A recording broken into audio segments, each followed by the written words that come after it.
I'd say my biggest inspiration is probably my children. Is when I guess I always thought as being a mom is that it was up to me. It was my job as an adult that I would have to mold, not mold them, but to show them the right way, right? And then they can decide when they were adults. And I never thought that they would actually make me laugh. Like, oh wow, like they have a set. I thought I had to entertain them. I never thought that they'd be the ones entertaining me.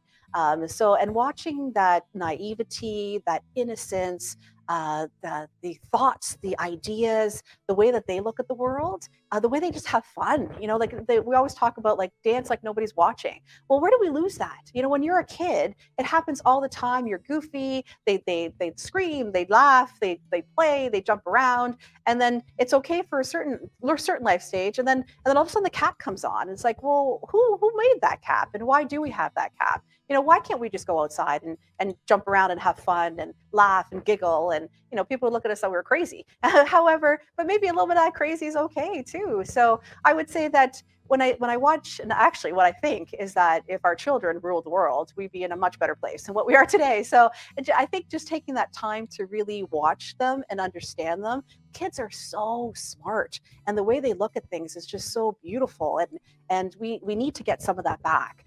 So I have to say, certainly my kids and their friends, I'm very, Brian and I are both very, very involved in present parents, and intentionally, because there's so much going on that I want to make sure that they're okay, and their influences are okay around them. And just watching their network of friends and who they build, and again, the articulate and how they deal with each other, how they talk to us, like it's really cool. Like some people are so worried about where our world is going, and I would say to you, just look at these children. Like the generations that are coming up, they're amazing. They're going to do some pretty interesting, cool, phenomenal things to help this world continue to succeed. So certainly kids, my kids and their generations, I have to say that they inspire me very, very much.